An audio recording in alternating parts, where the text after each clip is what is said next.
Salut à tous, alors aujourd'hui je vais vous parler d'un bipod, d'un bipied qui se trouve dans cette boîte en carton on ne peut plus neutre, voilà. Et donc c'est un produit qui vient de chez Bipod Factory ou Bipod Factory. Alors j'ai déjà sorti de sa boîte, puisqu'elle est bien légère celle-ci, et donc ce bipied, voilà, le voici. Donc il arrive en deux éléments bien distants, donc on va dire le bipied avec le système d'attache simple, on va dire pour les snipers en fait qui auraient une attache de sangle et qui n'auraient donc pas de rail Picatinny, et donc bien évidemment il est aussi livré avec l'adaptateur Picatinny avec fixation QD. Voilà. Donc alors ce bipied, il est donc appelé, vous allez, surtout si je le mets de ce côté là, vous allez peut-être mieux comprendre, il s'appelle le Tactical Carbon Fiber Bipod. Voilà, donc c'est un bipied qui est, dont les jambes, on va dire, sont faites à base de carbone, ce qui fait qu'on a ici un poids inférieur, on va dire, à la concurrence, et notamment avec les bipieds dont les jambes sont faites en métal et donc en aluminium. Donc ici, on a un bipied qui est annoncé avec donc des jambes qui vont de 6 à 9 inches. Alors j'ai fait la conversion pour vous, on va dire c'est de 15 à 23 cm. Voilà, et donc ces petites jambes en fait sont éjectées via ces petits comment on pourrait appeler ça, les deux boutons de release et les release buttons. On appuie dessus, il y a un système de ressort qui fait que voilà, vous voyez, on va les égaliser, c'est quand même mieux. Donc on a ici, comme je vous le disais, donc de 15 à 23 cm. Et donc vous pouvez voir que ces petites jambes sont crantées, et donc vous avez ici 6 positions à régler. Voilà. Donc tant qu'on en est là, je vais les ranger. Donc bien évidemment, pour les ranger, on appuie dessus, on peut s'appuyer là-dessus, mais bon, voilà. Voilà. Donc comme je vous le disais, vous pouvez fixer soit ce bipied sur un sniper équipé au niveau du garde-main, enfin oui, du garde-main, d'une attache de sangle. Donc vous avez ici un petit titoulet à retirer. D'ailleurs je vais vous le montrer tout de suite, ce sera plus simple pour comprendre la suite. Donc c'est une feature en fait qui ne m'intéresse pas, mais qui peut intéresser, sachant que personnellement je n'ai pas de fusil de snipe à proprement parler.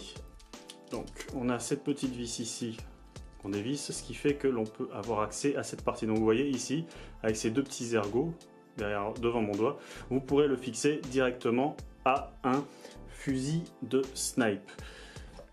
Quoi qu'il en soit, donc ici la feature qui m'intéresse, enfin qui nous intéresse surtout à mon avis, c'est la fixation via ce petit adaptateur pour pouvoir le fixer par la suite, ce bipied, sur vos rails, enfin sur les rails Picatinny de vos répliques. Donc on ne peut plus simple, on a des petits trous, on les met dessus, les deux, ce serait mieux, voilà, et après on visse, ce serait mieux, et donc vous allez voir, ça va se serrer afin de verrouiller le système. On visse, on visse, on visse, vous voyez, ça se rapproche, ça se fixe, hop, hop, hop, et sur la fin, voilà. Donc on le serre bien pour que les deux pièces soient bien solidaires l'une à l'autre. Alors vous allez me dire, si jamais vous n'avez pas, justement vous avez un sniper sans rail Picatinny, du coup vous utilisez l'attache de sangle que vous avez actuellement en votre possession. Donc du coup comment vous faites pour pouvoir l'utiliser? Alors bon, il y a ce petit anneau là, je ne sais pas exactement à quoi ça peut servir, mais ça peut servir à ça. Vous avez aussi un petit trou ici, et enfin un aussi à l'arrière. Voilà, donc une fois qu'on a dit tout ça, voilà le bipied tel qui nous intéresse, nous, dans la configuration, que voici. Donc, je vais, avant de l'installer sur ma réplique, vous montrer quand même le principe. Hein. On fait attention aux doigts, je me suis déjà coincé tout à l'heure.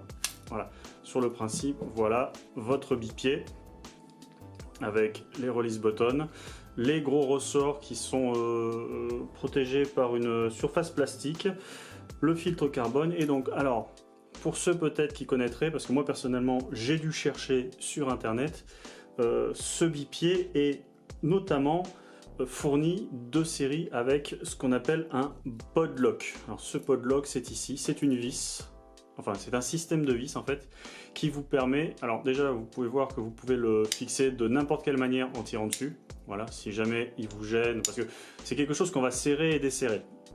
En fait le truc c'est que vous voyez votre bipied, vous avez un système en fait, hop, pour faire comprendre, voilà.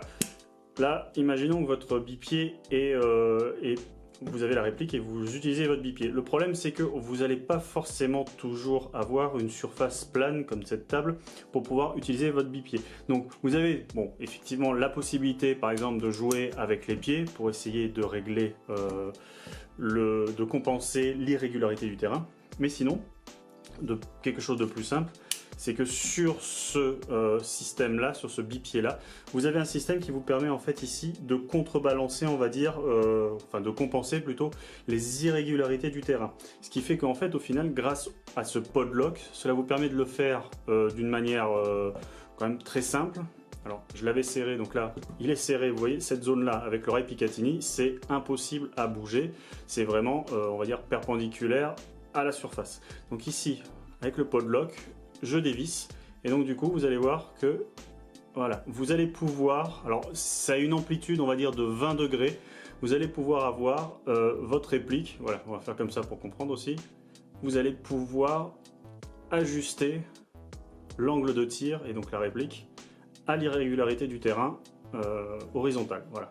Et donc après, une fois que vous avez fait ça, c'est resserré de cette manière là et en fait vous ne pouvez plus le bouger.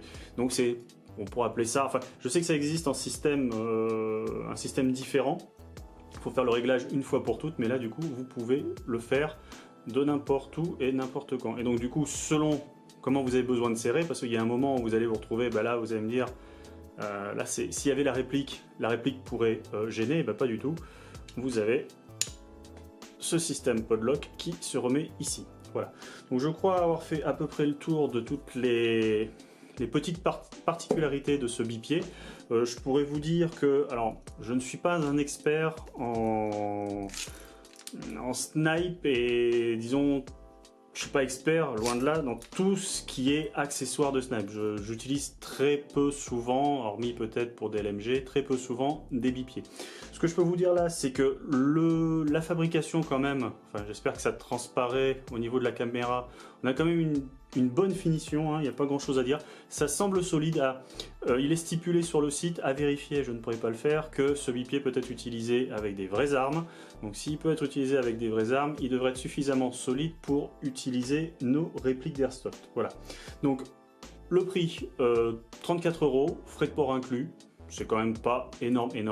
Et maintenant, je vais pouvoir l'installer alors sur une petite réplique de mon cru. Et nous voilà donc avec le bipied installé grâce au système QD sur rail Picatinny. Voilà, installation très simple. Donc, on va essayer de le voir de ce côté-là. Juste pour vous montrer le principe, c'est pas compliqué. On soulève les jambes.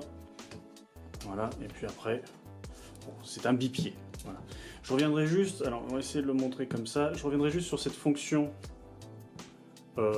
podlock. Donc là je l'ai remonté pour pouvoir faciliter la prise en main. Et donc, hop, là il est, vous pouvez voir, il est fixe. Si je veux faire bouger la réplique, je soulève une jambe ou l'autre. Donc je vais desserrer le système grâce au podlock. Et en fait, vous voyez, voilà. En cas d'irrégularité du terrain, je peux facilement régler le problème. Alors après, on peut tout à fait le refixer, il n'y a pas de problème.